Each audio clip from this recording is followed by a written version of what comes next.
Hello and welcome to our next video blog. I thought it would be good to carry on talking to Andy Serkis about some of the fun and games we had during our first block of shooting. Andy,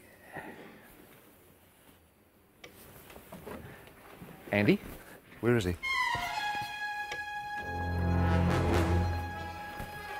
Andy!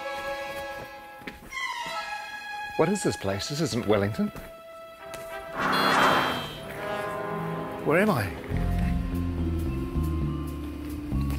Isn't this where James Bond crashed his Aston Martin in 1964?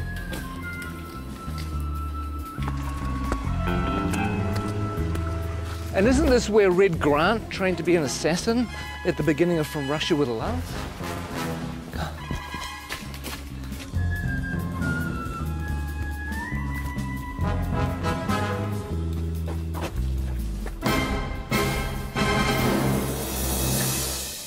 You know what? I think we should just run the blog anyway.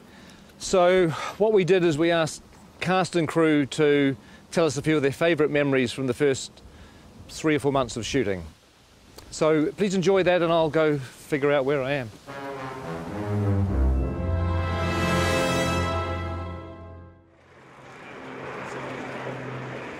What are the things that stand out for you the most from the first block? I think for me, my favourite stuff we've done so far has been Gollum's cave. Was that precious?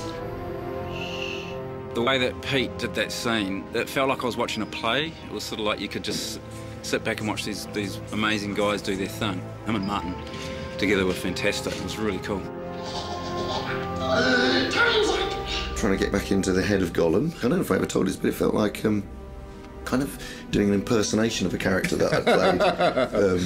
Yes. A long time. It was weird because it was like, you know, having to re-own it again.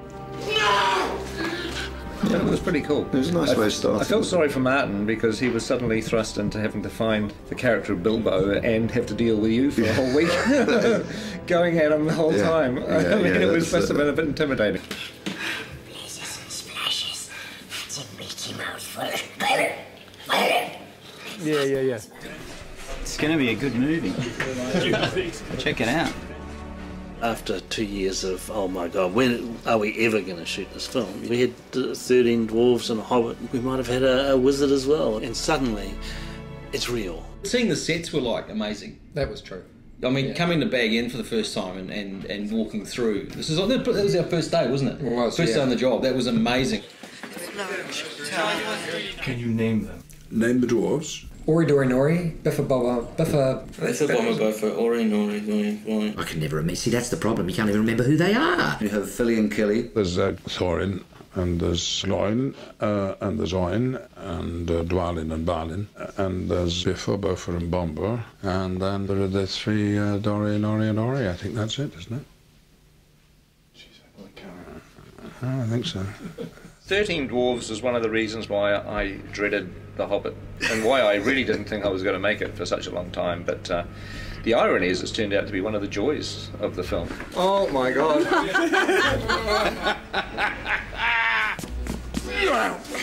What a challenge. I mean, 13 heroes, or 14 with Bilbo. They all have to be differentiated in a way that isn't necessary in the book, but if you keep seeing them, you want to know who they are and specifically and what their attitude is and why they're on this journey. We need to move now! Come on! Some of the best memories were getting the dwarves ready. Everybody has helped these actors kind of find their way through lots of rubber and lots of hair. Walking through Weta and getting to see our designs and going, actually, God, I look amazing. I look the most amazing of anyone. That was probably the best day, wasn't it? Mm-hmm. Yeah. When you all said, gee, Jed's amazing. That's an amazing We design. did, yeah.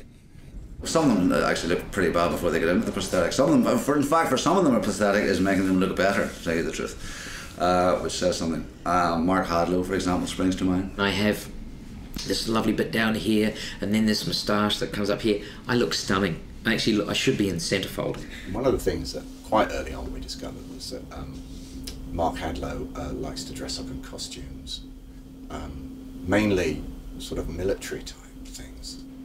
And the really weird thing about his sailor outfits is that below the waist, nothing. But again, you know, he's a nice bloke though. A little bit of cap. A little bit of cap. One of them doesn't have to wear a beard. Yeah, well, we're all very, very jealous of that. Actually, he is the Aidan Turner. He's the sexy dwarf. I don't even think he's got a beard, actually. Mainly because he's not old enough to grow one. He's the hot one, I suppose, if you like that kind of thing. But if you like knitted cardigans and knitted mittens, then I'm your fella. If there was a boy band in Middle Earth, he would be the leader of the Robbie Williams of the dwarf world. Whereas you'd be roadie, I think. Yeah, the roadie. Bomb would be a roadie. I think when people see the beards are going to come back in big time. They are. Huge. Give us a kiss. Gelek Dashwood Bar. Gelek Dashwood Bar.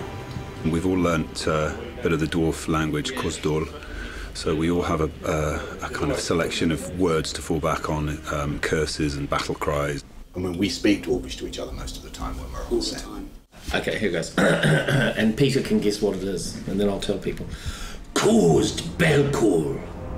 Caused Belcour. Caused Belcour. Peter? It means mighty dwarf.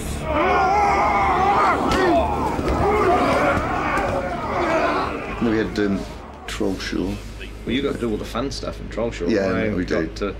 I had to shoot dialogue and things, and he got to do all the good fighting troll stuff. That is the great thing about the dwarves is that even though there's this comic element to some of the characters, not all of them, but some of them, when they fight, they really fight. We started with 3 months of intense training. We did stunt fighting, we did horse riding, we did the gym 4 times a week, we did dwarf movement intensely.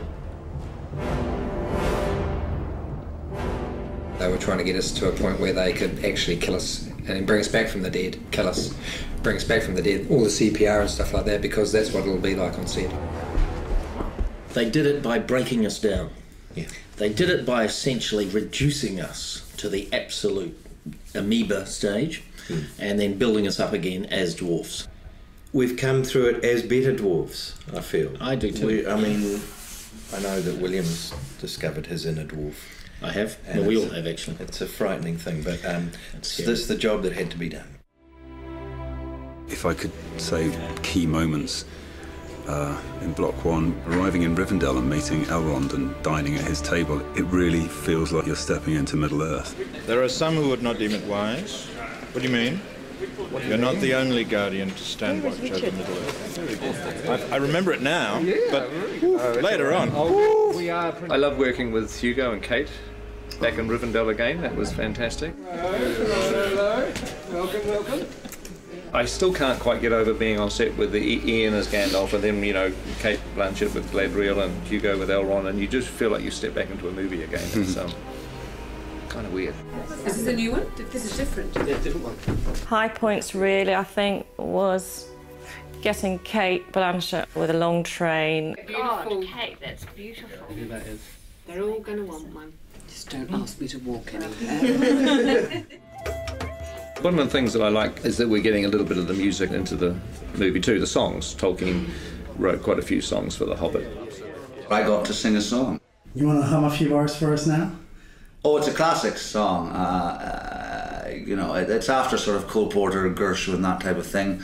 There's an inn, there's a merry old inn beneath an old grey hill. He squeaked and soared and quickened the tune while the landlord shook the man in the moon. It's after 3, he said. I think it'd be great if Dwalin just yelled the whole thing. So the cat and the man went away. We'll swallow the tipsy cat. Is this the Metallica version? Is this the Metallica version?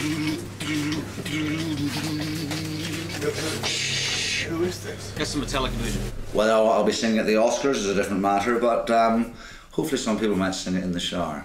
Oh, excuse me. I think this is a Peter Jackson question. Which dwarf would you like to invite to dinner?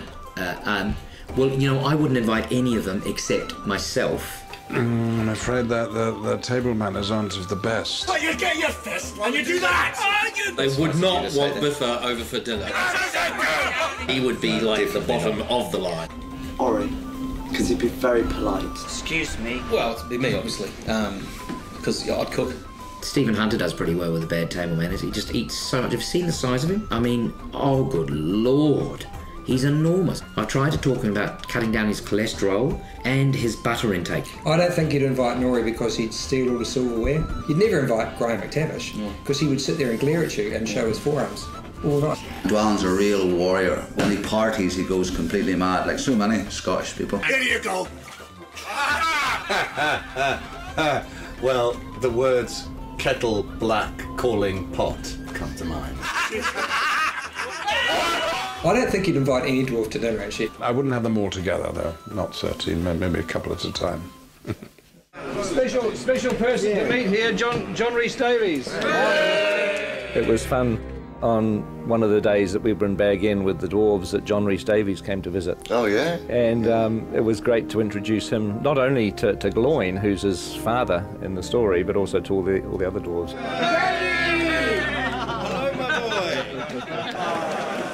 It's just like coming home to family.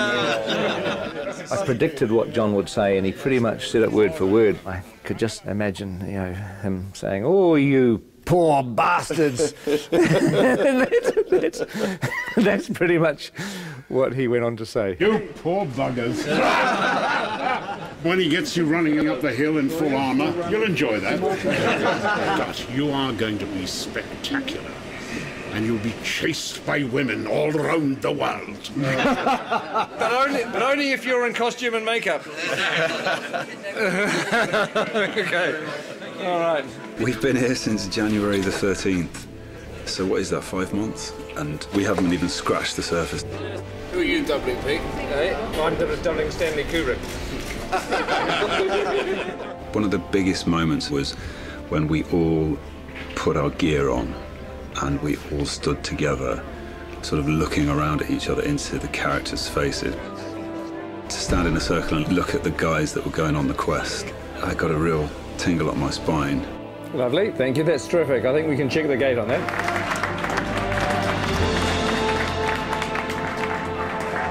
Thank you very much. Thank you, guys. Thanks, guys. Thanks very much. Thank you. Bittersweet moment, but it's time to leave. Hasta la vista. Then driving off. I'm waiting for somebody, sorry. It could have been you. I know. Just go. Oh, really?